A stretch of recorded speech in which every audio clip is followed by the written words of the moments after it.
Hi everyone, মই তুলবৰী বৰগোহাঁই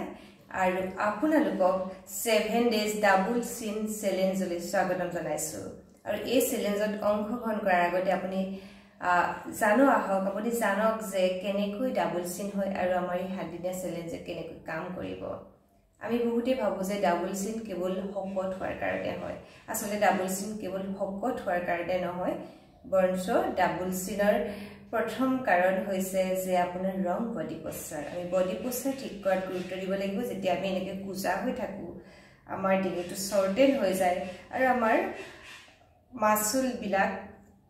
সিং কৰিব ধৰে কুচ খাব ধৰে এনেকৈ ডাবল চিন হ'বলৈ আৰম্ভ কৰে তাৰ লগতে আছে যে আমাৰ লিম্ফেটিক ফ্লুইড জমা হয় আৰু আমি তাক লিম্ফেটিক ড্ৰেইনেজ মাসাজ কৰিব লাগিব আৰু আমাৰ ডাবল চিনৰ কাৰণে আটাইতকৈ জগৰীয়া মাসলটো হৈছে প্লেটিছমা মাসল আৰু এনেকৈ থাকে গুটি মাসলটো তাৰ লগতে আছে ষ্টেনোক্লেডোমাস্টয়েড মাসল আৰু এই দুইটা মাসল যেহেতু বয়সৰ লগে লগে আমাৰ ৰং বডি পশ্চাৰ আমি লোৱা বহুত ষ্ট্ৰেছৰ কাৰণে সুটি হৈ আহিবলৈ আহে ঠিক হৈ আহিবলৈ ধৰে যাৰ ফলস্বৰূপে যেতিয়া এই মাসলটো ঠিক হয় আপোনাৰ এই ছালখিনি বা মাসলখিনি কি হ'ব তললৈ এনেকৈ ওলমি যাব আমাৰ গুটি কেৱল এই প্লেটিছমা মাসলটো ঠিক হোৱাৰ কাৰণে শৰ্টেন হৈ পৰাৰ কাৰণে কেৱল আমাৰ ডাবল চিন নবৰঞ্চ গুটি লোৱাৰ ফেচটো এফেক্ট কৰে আমাৰ ড্ৰপি লিপ কৰ্ডাৰ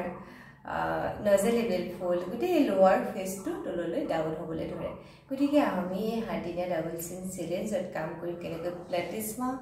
মাসলটো টেনশন ৰিলিজ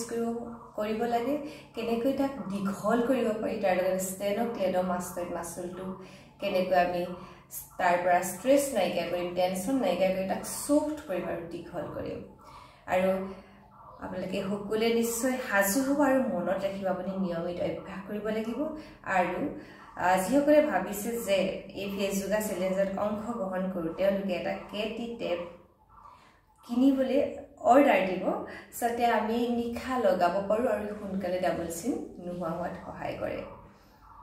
আৰু সকলোৱে যাতে এখন আইনা লৈ আমি সাধাৰণতে ফেচ যোগাত কেতিয়া আমাৰ ৱৰ্ক নকৰে যেতিয়া আমি ভালদৰে নকৰোঁ মাইণ্ড আৰু বডি কানেকশ্যন আমাৰ নাথাকে আমি যেতিয়া য়োগা কৰিম আমাৰ মনটো ক'ৰবাত উৰি গুচি যায় আমি তাৰ সেন্সেশনবিলাক যোগাৰ ফলস্বৰূপে যোগা পশ্চাৰ এটা হোল্ড কৰা বা প্ৰেক্টিছ কৰাৰ ফলস্বৰূপে যি সংবেদন হয় তাৰ প্ৰতি আমি সচেতন নোহোৱা গতিকে ফেচ যোগা কৰোঁতে ৰিজাল্টৰ পৰা আটাইতকৈ এটা ডাঙৰ কাৰণ হৈছে ভুলকৈ কৰা আপোনাৰ বডি পশ্চাৰ ঠিক আছে নে আপুনি ভালকৈ হোল্ড কৰিছে নে তাৰ কাৰণে আপুনি এখন আইনা ল'ব হাত যাতে পৰিষ্কাৰ থাকে মুখত যাতে ময়শ্চাৰাইজাৰ নাথাকে গতিকে আহক অংশগ্ৰহণ কৰক আমি 22 এপ্ৰিলৰ পৰা 28 এপ্ৰিললৈকে লগ হওঁ ধন্যবাদ